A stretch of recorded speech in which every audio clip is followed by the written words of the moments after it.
G'day guys and gal. While the Primarchs are often the big boys of each legion, gobbling up the glory like absolute ego goblins, some Astartes stood out as legends in their own right, sometimes embodying the legion better than their Primarch ever could, or in some circumstance, exceeding their Primarch's own greatness. The most notable of these Space Marines were the first captains of each legion, second only to their Primarch. These warriors often had a massive impact on the setting and their legion, with some even surviving to this very day, but regardless if they're alive or not, it's worth checking out what happened to them. Before we get started, as we approach 500,000 subscribers, god damn, that sounds crazy to say out loud. I'm preparing for the 500k merch drop and it's gearing up to be the best by far. However, that is still a couple months away and we actually currently already have merch available. A sexy big ass desk pad, a cute little beer holder to keep the wheaty nectar cool, a protein shaker for obvious reasons, and a 20 pack of dice, which surprisingly is the worst selling item out of all of them.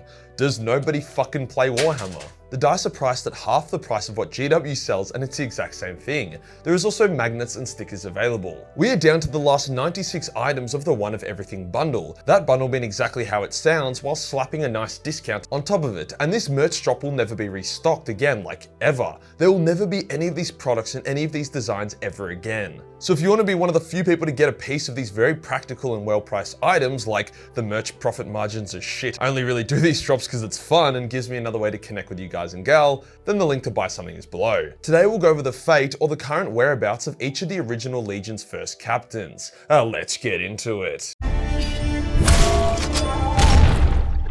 We will start with the Dark Angels because First Legion, Best Primarch. It's just science. Annoyingly, the Dark Boys are one of the only legions without a clear first captain, as their command structure is deliberately murky to make it extremely difficult to infiltrate or assassinate their leaders. The closest thing we probably got was Luther, the Lion's second, but Luther was banished from the Legion pretty early on for being a power-hungry shithead. You could argue his replacement was Corswain, but due to the funky leadership structure, Corswain was often outranked by unnamed Dark Angels. However, he had the Lion's favour. It's unclear what happened to Corswain after the Battle of Caliban, with some people even thinking he has taken the mantle of Cypher, but that would take about 10 minutes to discuss, so maybe we'll do it in a future video. The Second Legion's first captain got caught on Jeffrey Epstein's island and killed themselves while awaiting trial. The first captain of the Emperor's Children was Julius Caesarion. Before his legion became a bunch of rapists, Julius was actually a pretty cool bloke. He loved art, music, and shiny stuff. He was as steadfast, formidable, and powerful as Astartes. Then he became a degenerate piece of shit when Fulgrim allowed the soul of his legion to be corrupted by the Leia's culture. Julius was enthralled by the Leia music and eagerly allowed Fabius to experiment on him. During the drop site massacre, Julius fought against Gabriel Santar, the first captain of the Iron Hands, and had his face smashed in, ruining his handsome visage. In return, he brutally killed Santar in a very vicious way, like fully sliced his cock off. Julius would continue to be a loyal son of Fulgrim, staying by his side during the heresy as a favoured son. After the heresy, he ascended to become a demon prince of Slaanesh, and has been the occasional problem here and there, but nothing serious. The Iron Warriors didn't really have a first captain, as Perturabo was such a bitter, paranoid asshole that he didn't really let any of his sons get close to him. After all, he literally replaced his honor guard with a bunch of robots. But Kaidomor Foryx was the captain of the first company, so technically he is the first captain. He was a steadfast yet pretty unremarkable warlord during the heresy, leading his company against the Imperial Fists at the Battle of Fal and then at the Siege of Terra itself. He survived the siege and led his warband away from Terra. During the subsequent 10 millennia of war, Foryx became an outcast in his own legion because he was like, fuck this shit, I fucking hate being a heretic. But he couldn't leave the traitor forces as he had no other choice. Eventually, he and a loyalist Warhound Titan became nemesis, and during a battle during the 13th Black Crusade, he was killed by its brother Titan as he was attempting to board it. Overall, an unremarkable and unimpactful captain. Once again, the White Scars don't have a clear first captain, with some thinking it's Jubal Khan. However, Quinn Zar is the most likely choice. An extremely powerful warrior and captain of the Kashig, the elite of the White Scars, Quinn Zar fulfilled his role to perfection, not only being Jagadai's second in command, but also questioning his Primarch's decisions, whilst encouraging his men to do the same and play devil's advocate to their Primarch. First captains who balance out their Primarch's ego and tempers were often the best for the job. However, Quinzar was killed during the Horus heresy. Jagadai would then offer the role to Jubal Khan. However, out of respect to Quinzar, Jubal would refuse, instead accepting the offer to become Master of the Hunt. Jubal would go on to find and attack Abaddon, recognizing him as a key enemy. However, Abaddon would kill Jubal, leaving the White Scars without many named characters floating around. The Space Wolves have a number of notable characters, the best being Bjorn the Fell-Handed, but their first captain wasn't one of them. Gunnar Gunhild, that Scandinavian fuck, was the first captain of the Space Wolves, but actually had a pretty mid-relationship with his Primarch. He was around for all the juicy shit, like the Council of Nicaea and Burning of Prospero, but more so as an NPC rather than a main character.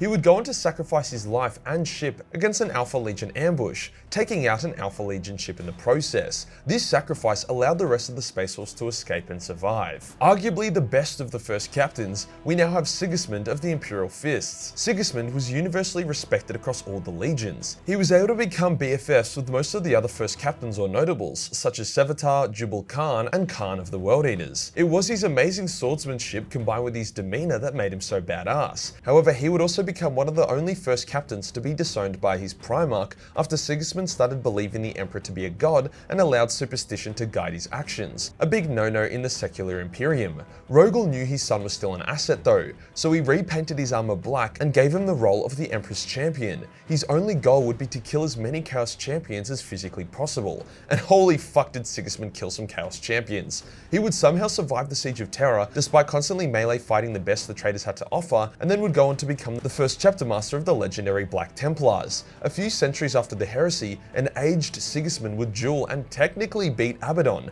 ramming his black sword through the warrior's chest. However, bullshit hacks meant that Abaddon somehow tanked the sword and was able to cut Sigismund in half, killing the legendary first captain. The Night Lord's first captain, Yago Sevatar, was a fucking legend. He embodied everything admirable about the Night Lords: ruthless, efficient, with a strong sense of justice, all the while not becoming a sadistic fuck. He was more of a Night Lord than his Primarch Conrad and would often question his Lord's philosophies and attitude, especially the more retarded ones. Sevatar was also the only Space Marine to ever beat Sigismund in an honor duel, although he technically cheated, which was very Night Lord of him. Sevatar was so respected by the Legion that when he vanished during the Siege of Terra, it more or less destroyed the Legion. Many Night Lords respected Sevatar more than their own Primarch. As for what happened to Sevatar, it's not clear. It seems as if he died during the fighting, however it's a bit shocking that a beloved character would have an off-screen death. A more spicy theory is that he became disillusioned with the traitor's cause and became one of the founding members of the Grey Knights. Either way, I don't think this is the last we've seen of Sevatar, in one way or another. Another complete badass, we now have Raldaron, first captain of the Blood Angels.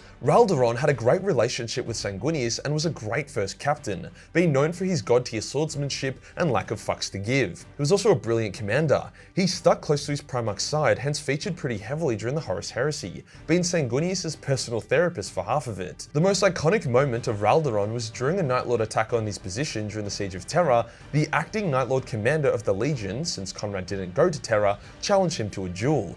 The Night Lord was very cocky, as his sword contained a powerful demon that basically did all the fighting for him. However, as a pretty hilarious prank, born partly from the demon respecting Raldaron, it turned off its power, meaning the Night Lord had to fight Raldaron in a fair fight. Let's just say that didn't go so well, with the Raldaron quickly besting the Night Lord before Spartan kicking him off the wall, hitting him with the iconic line of "Get off my wall," thus breaking the Night Lord forces at Terra. Raldaron would go on to survive the siege, becoming the first chapter master of the Blood Angels after the legions were broken up. It's not clear what happened to him after, but I assume he had a solid career before eventually passing on the mantle. The fate of the Iron Hand's first captain is actually quite sad. Gabriel Santa was a legend, an awesome character, warrior, and a genuine friend of Ferrus Manus. He had all the makings of a legendary character in the same league as Sigismund and Raldaron. However, during the Dropsite Massacre, he was killed by the first captain of the Emperor's Children. Not even in a particularly honourable way. Gabriel had bested Julius and was about to deal the death blow, but due to the gifts of Slaanesh, Julius was able to cut up through Gabriel's groin and kill the legendary first captain. Moments later, Ferrus Manus would be killed as well. At least the brothers died together. While it does suck that Gabriel died so early, it was an impactful start to the heresy. The 11th Legion's first captain went to jail in Romania for human trafficking, where he fought and was then killed by the Matrix. Although Khan is the big dick daddy of the World Eaters Legion, he was only the 8th company captain, although being Angron's equerry did make him a technical second in command. The real first captain was never actually named, since Angron killed him in a fit of rage when the Primarch was first found by the Emperor. Angron actually killed most of the World Eater command, leaving the Legion a bit fucked if that wasn't obvious. The first company of the World Eaters, the Devourers, were a sad joke in the Legion, as they were supposed to be Angron's honor guard, but they could never keep up with him, resulting in Angron despising them. So whoever was captain of the Devourers was technically first captain, but no one gave a shit, and the role was probably changed multiple times as the Devourers would get slaughtered attempting to keep up with Angron. The Ultramarines' first captain was Marius Gage, one of the first Space Marines to ever become an Ultramarine. Marius proved to be a competent and steadfast first captain, however he wouldn't really pop up much until the Heresy, when the Wordbearers first attacked Calth in an attempt to wipe out the Ultramarines Legion. Marius was on the bridge of the Macragge's Honor, their capital ship, when Lorgar used warp spaghetti to blow it up, seriously wounding Marius in the process. To make things worse, a demon then bit off Marius's hand. However, the Giga Chad didn't hear no bell, and would fight to clear his ship of demonic taint before redirecting his forces. As Corferon attempted to escape from Calth, Marius followed him into the warp, hell-bent on killing the fucking pedophile. After some hectic cat and mouse, Marius was able to destroy the ship, with Corferon escaping, which is annoying. I would love to see that piece of shit dead. However, his own ship, the Macragge's Honor, was seriously damaged. It took fucking ages, but Marius was able to guide the ship back to real space, missing the entire Horus Heresy in the process. Marius would go on to become the first chapter master of the Ultramarines, but we don't know how he eventually died. The Death Guard's first captain is Typhus, and holy shit did he suck. Typhus had been orchestrating the Death Guard's fall to Nurgle from day one. He didn't give a shit about Mortarion and simply manipulated his Primarch to eventually become trapped in Nurgle's realm and forced to embrace the Plague God. As soon as he could, Typhus then abandoned his Primarch to form his own warbands with his own objectives. Overall, probably the shittiest first captain there is. Typhus is still around in the current setting, giving the Tau AIDS and shit. Azek Ahriman was the legendary first captain of the Thousand Sons, and he performed his role well, attempting to balance out Magnus's recklessness. Ahriman's fall from enlightened chiller to pawn of Titsnitch is a tough one to swallow. When Magnus declared for Titsnitch, the flesh change began tearing the few surviving Thousand Sons apart, forcing Ahriman to rush a ritual with the goal of stopping it. The result was the majority of the Thousand Sons becoming these dusty automatons, with only a few retaining their consciousness. This ritual would result in a fight between Magnus and Ahriman, with Ahriman being spared due to the intervention of Titsnitch. Ahriman would go off to form his own warband, mostly abandoning Magnus but occasionally teaming up whenever the chance to kill some Space Wolves presented itself. Ahriman is still alive in the current setting, seeking an entrance into the Black Library as well as a way to bring his dusty brothers back to life. Now we have probably the most infamous of all the first captains, Ezekiel Abaddon of the Sons of Horus. Ezekiel was a monster from day one, much larger and stronger than most Astartes. He would often beef with Horus, but not in a balanced, healthy way. Abaddon always advocated for war and battle and death, with Horus often wanting to take a more diplomatic approach. As the heresy ground on, Abaddon lost more and more respect for his Primarch, to a point where when Horus finally died, Abaddon didn't really give a shit and went on to disband the entire Legion and reform it into the Black Legion. He even killed a clone of Horus. Dude did not like his daddy. As leader of the Black Legion, Abaddon would become the next War Master of Chaos, leading 13 Black Crusades against the Imperium and finally breaking Cadia, tearing the galaxy in half. Abaddon is still one of the main antagonists of the setting, but with so many bad guys doing wild shit everywhere, he's struggling to get into the limelight. Corferon was the first captain of the Wordbearers, and I'm still pissed off he's alive. Like seriously GW, kill this fucker off. Cor was actually the adoptive father of Lorgar and abused the shit out of his son during Lorgar's growing years. After joining the Legion, Cor would conspire with Erebus to turn Lorgar to chaos, thus making him one of the architects of the Horus Heresy. Cor was commander of the attack on Calth and was often seen leading a large chunk of the Legion. After the Heresy, Lorgar secluded himself in meditation / fear of Corvus Corax, so Erebus and Corferon became the leaders of the Legion, but since they both sucked balls, they hated each other's guts and entered into a 10,000-year power struggle for control of the Legion. Neither could quite manage to dispose of the other,